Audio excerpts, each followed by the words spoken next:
Yo, what is good YouTube? I'm Richie Kim, and today I'm going to be bringing you all the performance review on the brand new Nike PG4. Before we get started, if you all enjoy sneaker content just like this, do me a favor and hit that subscribe button down below. But anyways, let's get right into it. As always, starting off with the traction, the PG4 features a multi-circular traction pattern that pretty much mimics the Air Strobo unit that's featured inside the PG4. So what you're gonna get out of this traction on clean courts is really good traction. On dustier courts, I would say the traction is still pretty good. Just make sure you do wipe. If you don't wipe, you may have some slip ups here and there, or it may be like consistent sliding to a stop rather than stop on a dime. But if you guys are playing on clean courts, you guys are gonna have no problems. It's really nice. I wouldn't say this is like the top tier traction, maybe like one tier under. The traction is really good. Just, if you are playing on dusty courts, keep in mind that you should wipe because it does tend to collect a lot of dust. So yeah, just don't let the dust collect and you guys should be good to go. Whether you're trying to make linear or lateral movements, traction has got you covered. The traction on the PG4 was really good. So moving on to the cushion, I'm not exactly sure what type of cushion they use for like the actual midsole. It's probably some sort of Phylon, maybe injected Phylon, because the foam itself is actually really nice and you do get a lot of compression out of it. But on the inside is that full-length Air Strobo unit. So it's not an Air unit, it's an Air Strobo unit, very similar to the Zoom Strobo. What you're gonna get is you sit right on top of that Air Strobo and it's really nice. Honestly, the cushion setup is really plush, very comfortable. If you guys like a lot of bounce and rebound, this probably isn't the best cushion for you because it just doesn't provide that rebound, that bounce, like that springy feeling that Zoom does. So if you guys like that, I would definitely say get something with a Zoom Strobo unit or a Zoom unit. But if you guys like super comfortable cushion, you don't mind it, being a little plush, a little soft, but not to the point where you feel super laggy, then this is definitely for you because for me, I do like Zoom. I prefer Zoom over this, but this is still really nice. Like I said, you don't lose too much responsiveness. You don't have like a lot of lag out of the cushion, which is awesome. And obviously, you have great impact protection. So Air Strobo unit was awesome in the PG4. Overall, the cushion in the PG4 was really nice. So moving on to the materials, the PG4 features a dual mesh upper with this shroud on the outside that you actually zip up. So underneath the shroud, you do have this mesh base layer, and it's actually the one booty upper of this whole shoe. You can't really see the underlying mesh too much, maybe through the medial side of the shroud. You can see like this green.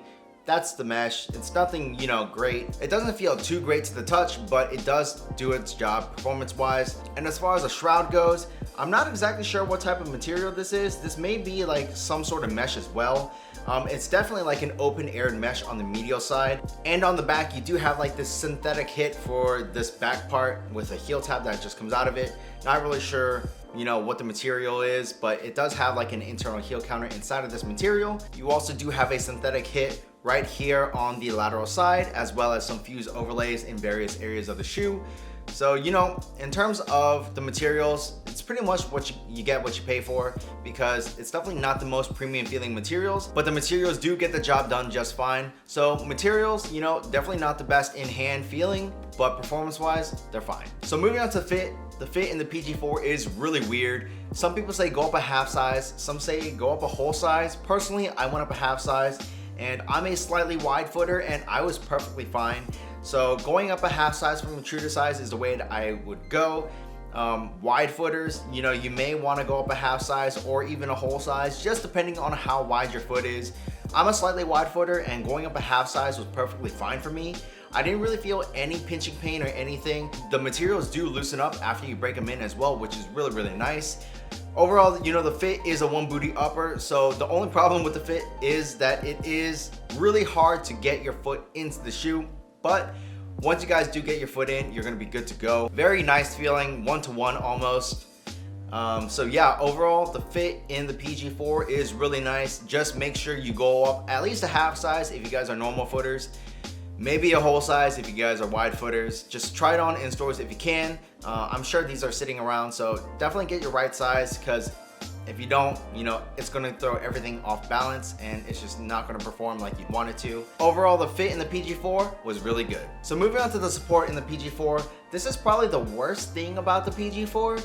The support is still pretty good. Like, I really didn't have any problems. As far as the heel lockdown goes, you're locked in, no heel slippage for me. The problem is on lateral movements, especially on super hard like crosses. You can feel your foot slide off of the footbed just a little bit, not too much, but it is sometimes noticeable. So that's just one thing, and you know, I'm not the heaviest player, so if you guys are heavy players, it may roll over a little bit more. So one thing I noticed is playing in the shoe zipped up rather than unzipped is way better containment wise, at least for me. It just overall feels better. So I always played with the shoe zipped up. And I would recommend you all do the same because I think it does offer a little bit more containment than just playing with it unzipped. If you guys aren't having any of those issues, then play it with it unzipped if you want. But me personally, I definitely felt more comfortable with the shroud zipped up. That was the only one issue that I had with the support in the shoe.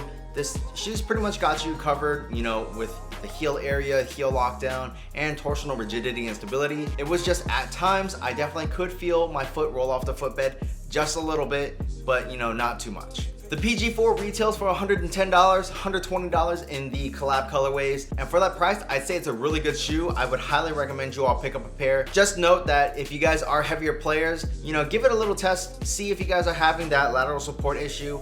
If you guys are, then you know, definitely don't keep playing in it because that's gonna be a huge problem.